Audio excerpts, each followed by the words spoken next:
வணக்கம். இன்று பார்க்கக்கூடியது ஒரு நடிகரை பற்றி, அதுவும் காமெடி ஆக்டர் வடிவேலு அவர்கள்.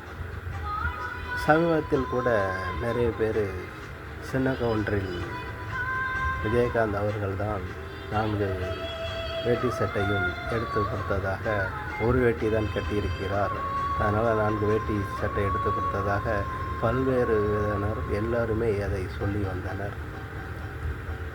இருப்பினும் ஆனால் வடிவேலு சுந்தர்சியிடம் பேட்டி கொடுக்கும்போது கூட அந்த நிருபர் கேள்வி கேட்கும்போது, ஆமாம் கண்டிப்பாக நான் அந்த விஷயத்த சொல்லி ஆகணும் அப்படின்னு சொல்லிட்டு அவர் ஓப்பனாக சொல்கிறாரு. என் ராசாவின் மனசில் ராஜசேகரன் மூலமாக தான் நான் வந்தேன்.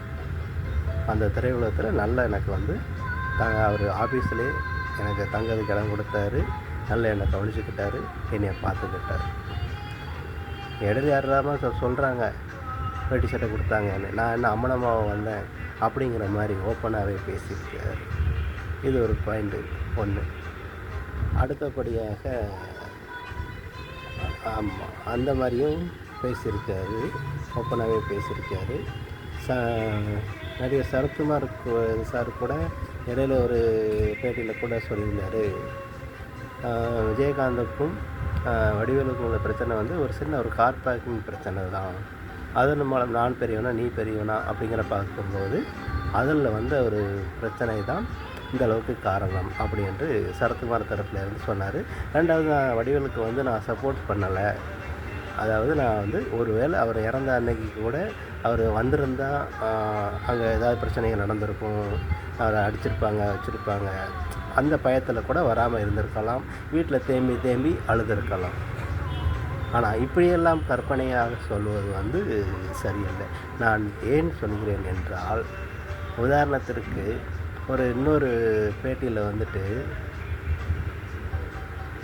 ஆனந்தராஜர் சாரை சொல்கிறாரு ஒரு மீட்டிங்கில், ஆனந்தராஜ் சார் ஒரு படத்தில் மாநகர காவல் படத்தில் பயங்கரமாக மிரட்டியிருப்பார், ஒரு கண்ணை பார்த்தாலே பயங்கரமாக இருக்கும் அப்படின்னு சொல்லியிருப்பாரே தவிர விஜயகாந்த் நடித்த மாநகர காவல் என்கிற இதை சொல்லவே இல்லை.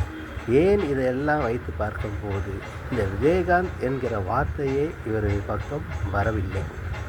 ஒன்று, இதிலிருந்தே நாம் புரிய வேண்டும், விஜயகாந்தை இவருக்கு சுத்தமாக பிடிக்கவில்லை என்கிறது அடிமனத்திலிருந்தே தெரிகிறது.